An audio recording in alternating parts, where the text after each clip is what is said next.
తర్వాత తీర్మానంలోకి వెళ్లే ముందుగా యువగళం పాదయాత్ర గురించి 2 మాటలు. నడవలేడన్నారు, నడక మొదలు పెడితే నడవనివ్వమన్నారు. సభలు పెడతామంటే వేదిక లేకుండా చేశారు. రోడ్డు మీద మీటింగ్ పెడతామంటే రోడ్డు మీదనే అవకాశం లేకుండా చేశారు. చిన్న స్టూల్ ఎక్కి మాట్లాడితే స్టూల్ లాగేశారు. మైకులు లేకుండా చేశారు. కానీ ఆ స్వరం ఆగలేదు. ఇందాక పెమ్మసాని గారు చెప్పినట్టు తరం మారింది, స్వరం మారింది. ఆ స్వరం ఈ రాష్ట్రాన్ని 3132 కిలోమీటర్ల పాటు ఆ పాదయాత్ర కొనసాగింది.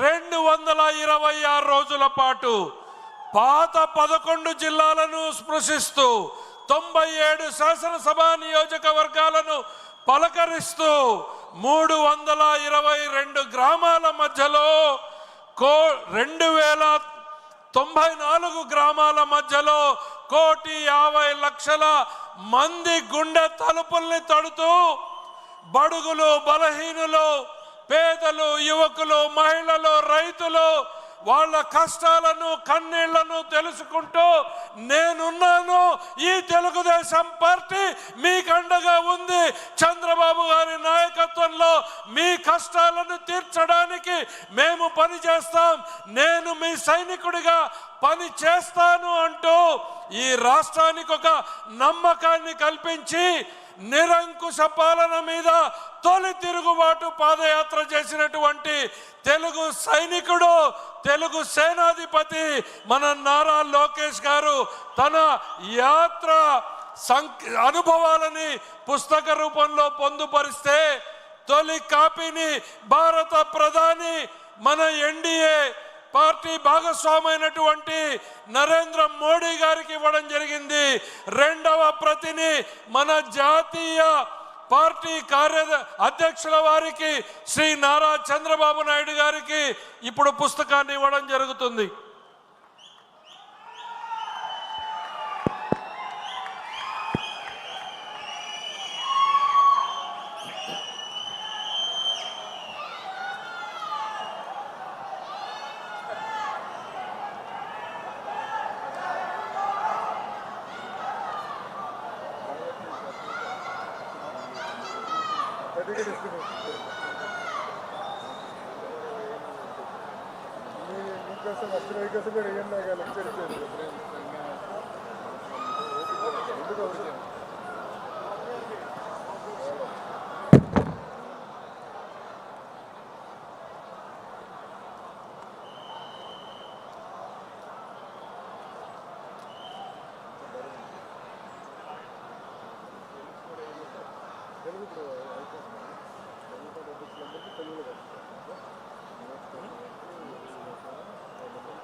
డైలీ 1 పేజ్ అందుకే బరువు పెరిగింది. మోడీ గారు తన బాగుంది, మోడీ గారు తనంత బాగుంది. ఎందుకంటే ఇరికించాలంటే డైరెక్ట్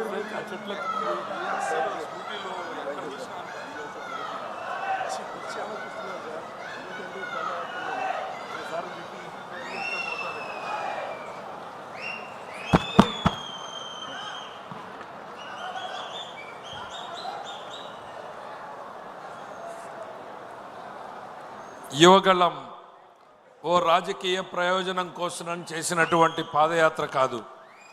ప్రజల కష్టాలను, ప్రజల కన్నీళ్లను వాళ్లకు బాసటగా నిలవడానికి ప్రభుత్వ విధానాలను యువగళం అనుభవాలతోటి అనుసంధానం చేస్తూ సరైనటువంటి మార్పులను ప్రభుత్వంలో కొనసాగించడానికి ఉపయోగపడేటువంటి కార్యక్రమం. అందుకే సంవత్సర కాలం తర్వాత కూడా పార్టీలో యువగళం అనేటువంటి నినాదంగానే కాదు, అదొక విధానంగానే కొనసాగుతుంది అని ఇవాళ 6 శాసనాల్లో అది కూడా ప్రధానమైనటువంటిది అనేటువంటి తెలియజేసుకుంటూ తర్వాత సభా కార్యక్రమంలో ముందుకు పోవడం జరుగుతుంది. మరొకసారి గుర్తు చేస్తా ఉన్నా, వర్కింగ్ లంచ్ ఉంది, భోజనాలు నడుస్తూ ఉన్నాయి, సభా కార్యక్రమం కొనసాగుతూనే ఉంటుంది. విడతల వారీగా వెళ్ళాలనుకున్న వాళ్ళు వెళ్ళి భోంచేసి రావచ్చు.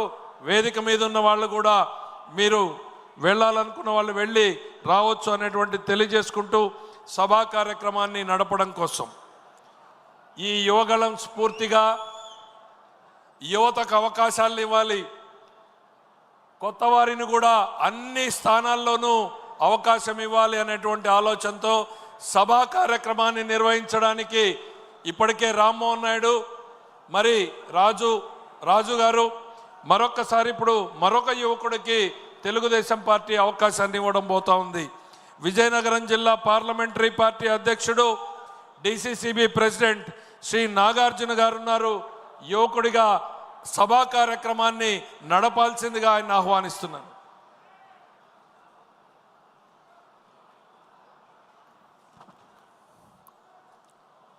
ముందుగా 1980లో ఈ రాష్ట్రం గాఢాంధకారంలో ఉన్నప్పుడు, అవినీతి రాజ్యం ఏలుతా ఉన్నప్పుడు, ప్రజలందరూ కూడా ఇబ్బందుల్లో ఉంటూ కనీసం తినడానికి తిండి కూడా లేని సమయంలో తెలుగుదేశం పార్టీని స్థాపించి